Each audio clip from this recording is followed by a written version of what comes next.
Now students, in this video actually we are going to do the verification of Ohm's law, but before that you have to learn about the symbols of some components used in the electric circuit.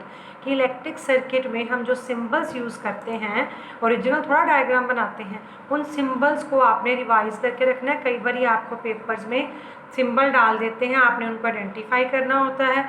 कई बार आपको symbols का name दिया होता है, आपको symbol लिखना होता है। ऐसे भी आ सकता है, ये मैच द कॉलम्स आपको डाल सकते हैं इसी में से, इसी टेबल में से। तो ये पेज नंबर 203 पर है, पेज नंबर 203 NCERT, और उसमें ये चार्ट आपने याद करना है। एक अगर सेल है तो इसको कैसे रिप्रेजेंट करते हैं। ये जो बड़ी वाली लाइन है ये पॉजिटिव इलेक्ट्रोड शो करती है, छोटी वाली लाइन है वो नेगेटिव इलेक्ट्रोड शो करती है। बैटरी को हम, जैसे ये एक सेल हो गया, बड़ी लाइन छोटी लाइन, फिर दूसरा सेल हो गया, फिर तीसरा सेल हो गया। ध्यान रखना है पहले सेल का नेगेटिव दूसरे के पॉजिटिव के साथ जोड़ो, पहले सेल का नेगेटिव दूसरे के पॉजिटिव के साथ जोड़ो। तो ये हो गई बैटरी, ठीक है। प्लग की स्विच जब ओपन है, यानी कि जब करंट फ्लो नहीं कर रहा, उस समय जब हमारा स्विच ऑफ है तो ये ऐसे सिर्फ ब्रैकेट है, बीच में डॉट नहीं आएगी।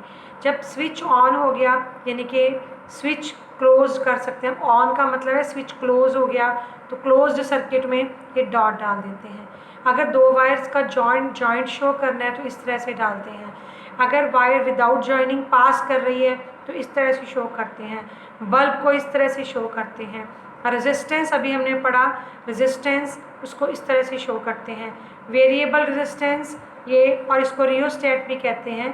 ये क्या होता है, जब किसी सर्किट में हमें करंट को बढ़ाना है या कम करना है तो उस करंट को बढ़ाने या कम करने के लिए भी ये यूज़ किया जाता है।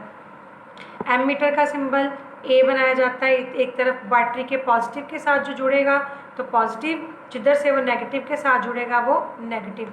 सिमिलरली वोल्टमीटर, जिधर से वो बैटरी के पॉजिटिव के साथ जुड़ेगा वो पॉजिटिव, और नेगेटिव के साथ जुड़ेगा तो वो नेगेटिव। पता है ना, एमीटर करंट मेजर करता है और जो वोल्ट मीटर होता है वो हमेशा पोटेंशियल डिफरेंस मेजर करता है।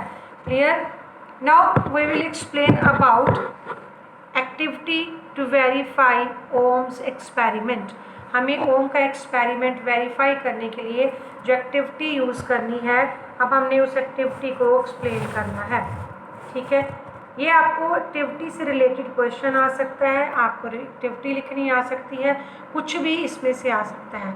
तो this is the activity to verify Ohm's law.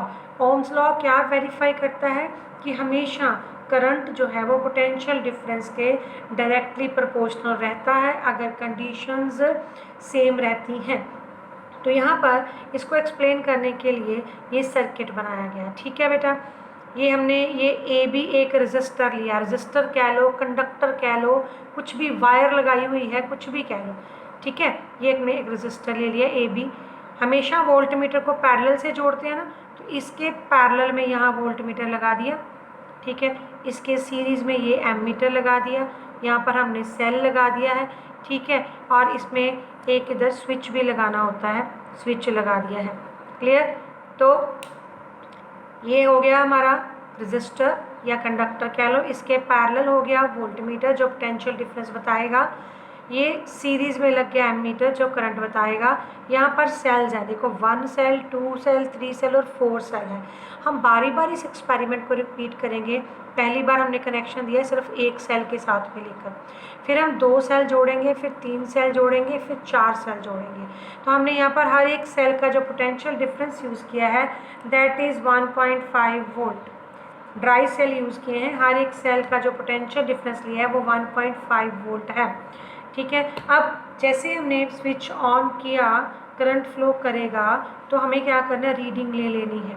तो हमें नेचुरली हमने 1.5 वोल्ट का सेल लिया है, तो पोटेंशियल डिफरेंस की क्या रीडिंग आ जाएगी, 1.5 वोल्ट। उसके अकॉर्डिंगली एमीटर में भी रीडिंग आएगी, उसकी सुई हिलेगी, तो एमीटर की रीडिंग ले ली। लेट अस कंसीडर कि एमीटर की रीडिंग आ गई 0.2 एम्पियर, ठीक है। अब नेक्स्ट टाइम उस पर हमने क्या किया, 2 सेल लगा दिए। अब यहाँ से कनेक्शन उठाया, अब यहाँ से उठा के कनेक्शन को ये 2 सेल के साथ हमने लगा दिया। एक बार जब एक्सपेरिमेंट हो गया ना एक सेल से, उसको स्विच ऑफ कर देना है। फिर रीडिंग्स ले ली, रीडिंग्स लेकर हमने कैलकुलेशन कर ली, हमने आर निकाल लिया V/I से, आर आ गया। फिर दोबारा स्विच ऑन करना है, अब 2 सेल के साथ कनेक्शन रखना है। अब फिर से वोल्टमीटर की रीडिंग तुम्हें पता लग गई है, 3 आएगी, क्योंकि एक सेल 1.5 का, तो 2 सेल की पोटेंशियल डिफरेंस कितनी हो गई, 3। उसके अकॉर्डिंगली जो भी एमीटर में रीडिंग आई उसको हमने ले लिया, ठीक है। फिर आर निकाला, इसी तरह से 3 सेल जोड़े, फिर 4 सेल जोड़े, चारों बार आपने वैल्यूज़ लेकर आर की वैल्यू निकालनी है। यहाँ पर तो हम थ्योरेटिकल कर रहे हैं ना, एग्जैक्ट सेम वैल्यू आती है।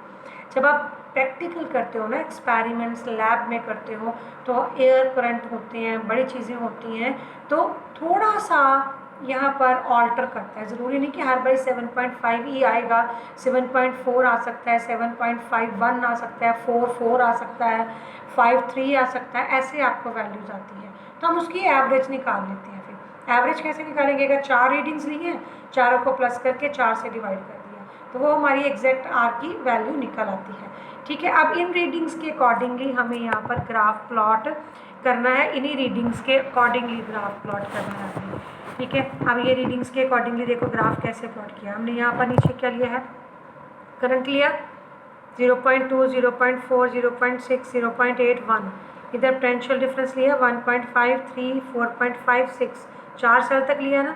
उसके अकॉर्डिंगली डॉट्स लगाए, पहली बार यहाँ से 0.2, ये 1.5 एक डॉट आ गया, फिर इधर से 0.4, 3 दूसरा डॉट आ गया, 0.6, 4.5 तीसरा डॉट आ गया, 0.8 और 6 ये चौथा डॉट आ गया।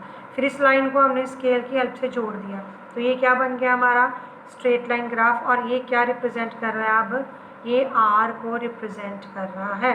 तो रिज़ल्ट क्या हुआ कि जो रेशो निकलती है V/I की, वो हमेशा क्या रहती है, कांस्टेंट, और उस आर को क्या कहते हैं, रेजिस्टेंस ऑफ द कंडक्टर। और ये दोबारा से ओम्स लॉ की स्टेटमेंट ही है कि अगर टेम्परेचर कांस्टेंट है तो करंट हमेशा डायरेक्टली प्रोपोर्शनल रहेगा पोटेंशियल डिफरेंस के। आप देख रहे हैं जैसे जैसे पोटेंशियल डिफरेंस बढ़ रहा है वैसे वैसे करंट बढ़ रहा है, बिल्कुल डायरेक्टली प्रोपोर्शनल आ रहा है। तो ये एक्टिविटी है जो कि प्रूफ करने के लिए बनाई गई है, to proof Ohm's law, to verify Ohm's law कि वाकई स्ट्रेट लाइन ग्राफ आता है। और स्ट्रेट लाइन ग्राफ तभी हमेशा आएगा जबकि दोनों वैल्यूज़ आपस में डायरेक्टली प्रोपोर्शनल होंगी। अगर डायरेक्टली प्रोपोर्शनल नहीं होंगी तो वो स्ट्रेट लाइन ग्राफ जो है वो नहीं आएगा।